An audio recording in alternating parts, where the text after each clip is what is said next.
Have you ever walked out of a party or a business meeting feeling more alone than when you entered? You talked to everyone, laughed at the right moments, and exchanged business cards, yet you feel a strange hollow ache in your chest. You are socially exhausted, but not socially connected. We often think that being good with people is a gift you are born with. You are either a natural or you are invisible.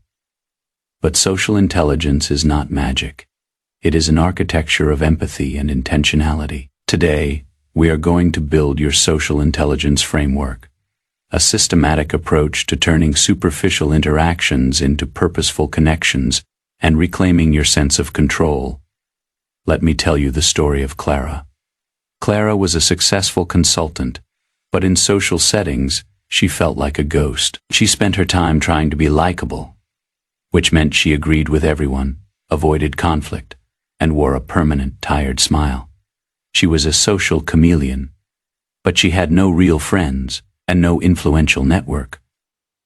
She felt she was losing her authenticity, and the constant effort to fit in was draining her mental energy. Clara felt like a victim of social gravity, pulled in directions she didn't want to go.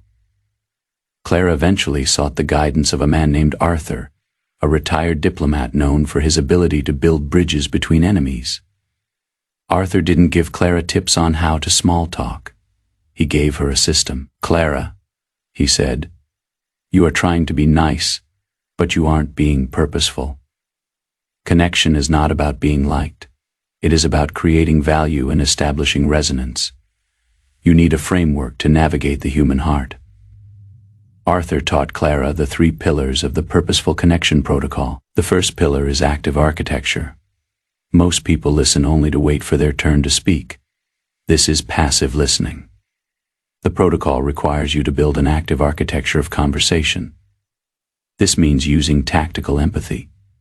Instead of just hearing words, you look for the emotion behind the words. Clara started using mirroring, repeating the last 3 words of a person's sentence as a question.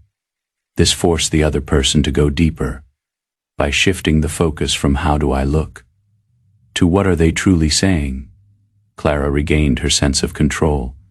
She was no longer performing, she was investigating. She discovered that people don't remember what you said, but they never forget how it felt to be heard by you. The second pillar is the vulnerability gate. We often think that to be respected, we must be perfect. But perfection creates a wall. Vulnerability creates a bridge. However, you cannot be vulnerable with everyone.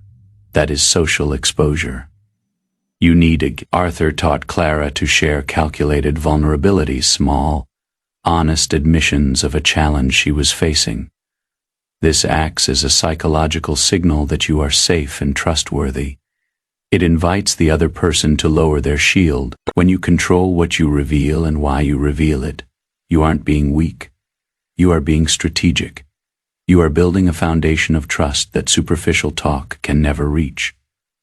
The third pillar is the reciprocity engine. A network is like a garden. If you only go there to harvest, it will eventually die. You must plant. But the engine requires high value giving. This doesn't mean doing favors for everyone.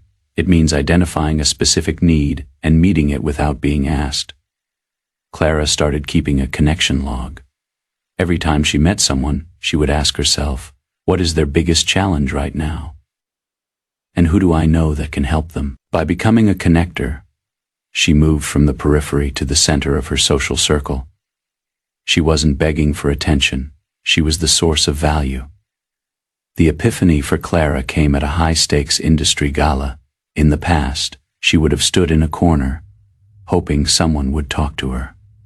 This time, she applied her framework. She used tactical empathy to listen to a CEO's concerns about innovation. She used a vulnerability gate to share her own struggles with work, life balance, which led the CEO to share his. And finally, she used the reciprocity engine to connect him with a specialist she knew. By the end of the night, Clara didn't feel exhausted. She felt energized. She hadn't been performing. She had been building. She had found the healing of her social anxiety, and her absolute sense of control. She wasn't a ghost anymore. She was an architect of human connection.